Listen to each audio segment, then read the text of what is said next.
আসসালামু আলাইকুম, কেমন আছেন সবাই? প্রচণ্ড গরমে কলিজা ঠান্ডা করা ঠান্ডা ঠান্ডা লিচুর পুডিং, এটা খেলে আপনার মন প্রাণ দুটাই ঠান্ডা হয়ে যাবে। আর এটা তৈরি করা খুব সহজ।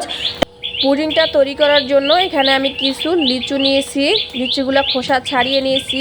এখন এর ভিতর থেকে আমরা বিচিগুলা বের করে নেব। আমি একটা চাকুর সাহায্যে কেটে বিচিগুলা বের করে নিচ্ছি। আপনারা চাইলে কিন্তু হাত দিয়েও এটাকে করে নিতে পারেন। এইভাবে করে সবগুলো লিচু থেকে বিচি ছাড়িয়ে নিয়েছি। এখন এখান থেকে অর্ধেকগুলা লিচু আমি ব্লেন্ডার জগে দিয়ে এটাকে জুস তৈরি করে নেব পুডিংয়ের জন্য।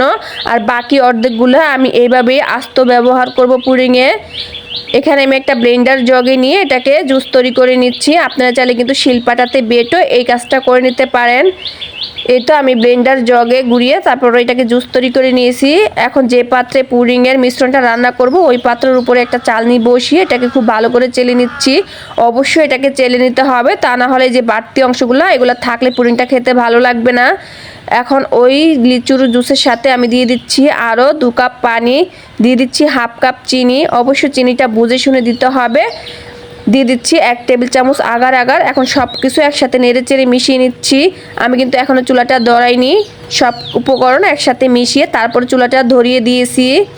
আর লিচিটা অবশ্যই মিষ্টি দেখে নেওয়ার চেষ্টা করবেন। এখানে আমাদের মিশ্রণটা কিন্তু রান্না করা হয়ে গেছে। এটা 3 থেকে 4 মিনিটের মতো রান্না করলে হয়ে যাবে, এর বেশি রান্না করার কোনো প্রয়োজন নেই। এখন আমরা যে পাত্রে পুডিংটা তৈরি করব সেই পাত্রে কিন্তু আগে থেকে কেটে রাখা লিচুগুলা সুন্দর করে বিছিয়ে দিচ্ছি। এইভাবে পুডিংয়ে যদি আপনি লিচু ব্যবহার করেন তাহলে কিন্তু পুডিংটা খেতে অনেক বেশি মজা লাগে। তবে আপনারা চাইলে এটাকে জেলি তৈরি করে কিউব করে কেটেও কিন্তু পুডিংয়ে দিতে পারেন। তবে আমার কাছে মনে হয় ওইভাবে করলে দুটার স্বাদই একরকম লাগে। আর আপনি যদি এইভাবে পুডিংটা তৈরি করেন তাহলে কিন্তু এটা খেতে অনেক বেশি মজা লাগবে। এটাকে আমি নর্মাল তাপমাত্রায় রেখে দিয়েছিলাম, তারপরে 2 ঘন্টার জন্য নর্মাল ফ্রিজে রেখে এটাকে ঠান্ডা করে নিয়েছি। এখন আমি এটাকে চাকুর সাহায্যে চারদিক থেকে ছাড়িয়ে নিচ্ছি। তারপরে একটা প্লেট নিয়ে এটাকে মোল্ড আউট করে নিচ্ছি। মাশাআল্লাহ, পুডিংটা দেখতে অনেক ইয়ামি হয়েছে। আমার বাসার সবাই তো অনেক বেশি পছন্দ করেছে। আমি একটু পুদিনা পাতা দিয়ে সাজিয়ে দিচ্ছি আর একটু কেটেও আপনাদেরকে দেখিয়ে দিচ্ছি এটা কতটা সুন্দর হয়েছে।